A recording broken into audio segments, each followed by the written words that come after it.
You've been in a coma for quite some time. Yes, I know.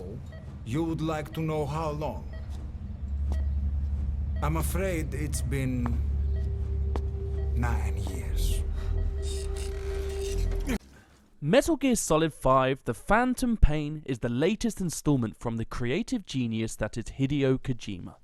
The series has seen a massive transformation from the original Metal Gear, which was a top-down game on the NES. The Metal Gear saga, which is heavily influenced by Hollywood and Western culture, is as strange and bizarre as it is brilliant and memorable. The Phantom Pain has all of these elements and is easily the most accessible game in the series. The broader approach may anger some of the die-hard Metal Gear fans, but the gameplay is king here, and for that reason alone, everyone should be immensely satisfied when playing this game. Although this is the 5th Metal Gear Solid game, there are more in the series. The game actually takes place between Peace Walker, originally on the PSP, and Metal Gear Solid, originally on the PlayStation 1. The story of Metal Gear is an extremely confusing one. Having played all the games myself, I'm still not sure what is happening a lot of the time. Nevertheless, the story is engaging, and that is what keeps my interest. The Phantom Pain will reward loyal fans with more lore into the Metal Gear universe, but the Phantom Pain is a story in itself, which means new players can jump in and enjoy this game for what it is. You begin the game after the events of Ground Zeroes, which is a separate prologue. You awaken in a hospital bed after a 9-year coma, and sadly you've lost your left arm. What follows this sequence is one of the most amazing openings to a game I've ever seen. Immense tension, horror and trepidation surrounds you for the next hour, and eventually you are introduced into the open world in 1984 when this game is set. Once the introduction is over, you begin to create your own private army, which is the core element of the game and easily its best feature. Throughout the game, you will always looking to expand your base. You will begin by extracting soldiers you meet in the field by using the Photon system.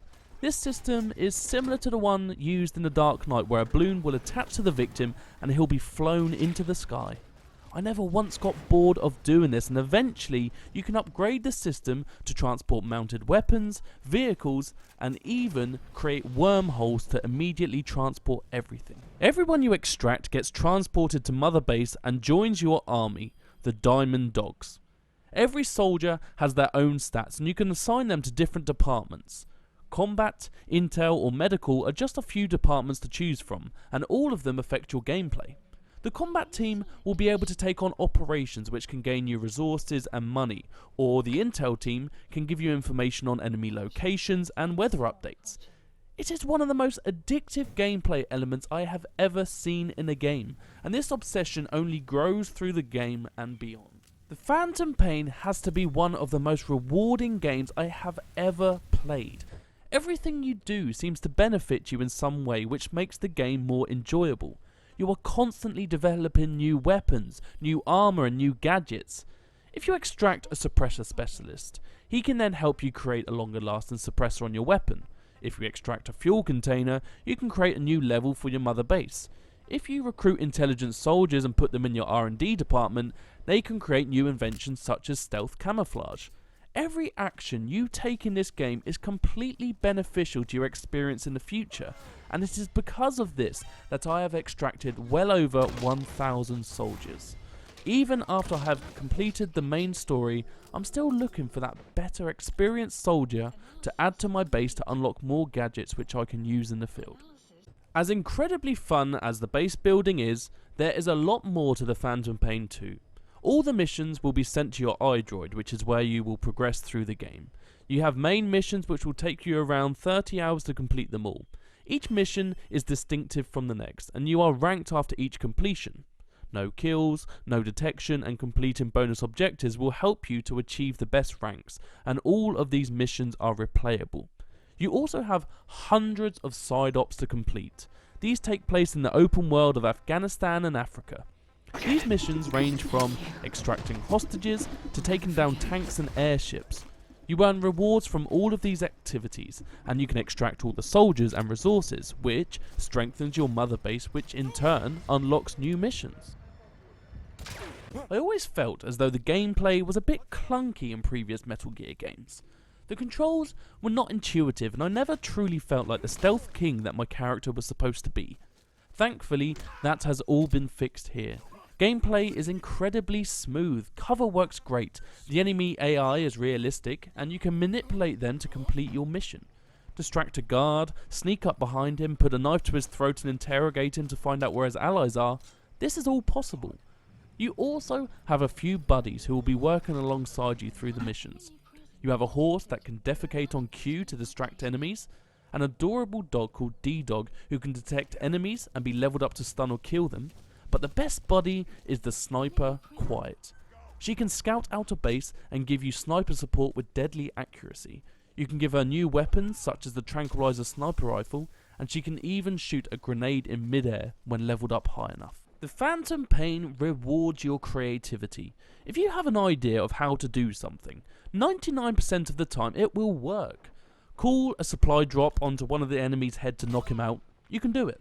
Use C4 to blow up a comms tower to draw all the guards towards the explosion, you can do it. Distract a guard with a mysterious cardboard box, then jump out and knock him out, you can do it. You are only limited by your own imagination, so have fun and be creative, and chances are you'll be pleasantly surprised when it all goes to plan. A weak point of this game for me is the boss fights.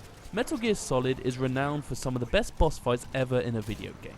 We've had iconic moments like Psycho Mantis reading your memory card save data, or a sniper called The End who actually dies of old age if you take too long to defeat him. There are no boss fights in the Phantom Pain comparable to any of these moments. It's disappointing, but thankfully the rest of the game is a masterpiece, so you can easily get over this setback. The only other minor issue is that the story is also a bit bland compared to previous entries. There are some emotional moments, and some of the topics covered are powerful and distressing. Unfortunately though, there are no immensely memorable moments, and the end of the game comes around very bluntly. Thankfully, when the credits roll, there is still a lot of story content to be found which needs to be completed to get the true ending. Metal Gear Solid: The Phantom Pain is my game of the year so far. Add in online multiplayer where you invade other players' bases and an incredible soundtrack of classic 80s tunes, The Phantom Pain is simply incredible. It looks and runs beautifully and has the most addictive and rewarding gameplay mechanics I've ever witnessed in a game. The minor story issue aside, this game is an incredible achievement and you need to play it. I give The Phantom Pain 10 out of 10.